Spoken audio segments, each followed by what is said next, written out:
Now, how do you represent a vector? Think of a vector as an arrow. It tells us two important things: how far something goes and in which direction. For example, if someone walks 5 meters to the north, the distance is 5 meters. And the direction, north, is just as important. Now take a look at the arrow diagram in the top right. The arrow starts at point A and ends at point B. They tell us that the vector points from A to B. The length of the arrow shows the magnitude, how big or how long the vector is, and the arrowhead shows the direction. To write down a vector, we often name the vectors using letters. For instance, this vector from A to B is written as a vector AB with an arrow on top. We also see it written as P, or even with bold letters like V, U, or A. And if we want to talk about how long the vector is, we write it with straight line like this. That means the magnitude of vector P.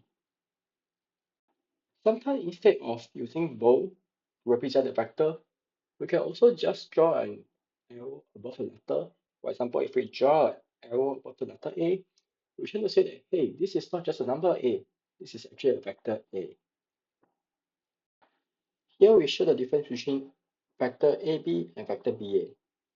We can see that for vector AB, the vector points from A to B, whereas for vector BA, the vectors point from B to A.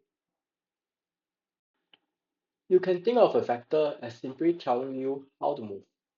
It's like giving someone's direction where to go. Look at this example. In 2D space, if you have a column vector written as 3 and 4, it means you move 3 units right and 4 units up. If you have a point where x equal to 1 and y equal to 1, if you move by this column vector 3, 4, it means your x coordinate move from 1 to 4 and your y coordinate move from 1 to 5. The arrow shows both the directions and the magnitude of the movement. The dotted lines help you understand it because it helps you to break down the movement in both the x and y coordinates. In 3D space, we simply add another layer, the z component, so our vector becomes x, y, and z. For example, if we have a column vector 3 by 1 where you have 2, -1, and 5, it means you move 2 units to the right, 1 unit down, and 5 units up. If you think of a vector as an arrow pointing in certain directions, then the magnitude is simply how long the arrow is. To show the length of a vector, we usually put bars around the vector like this. For example, if we put bars around the vector x and y, it means the square root of x squared plus y squared.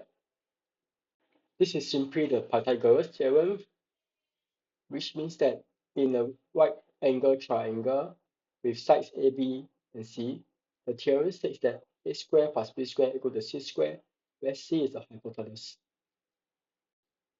And if x and y are equal to this vector 3 and 4, we can say that the magnitude of this vector will be equal to square root of 3 squared plus 4 squared, which gives you 5.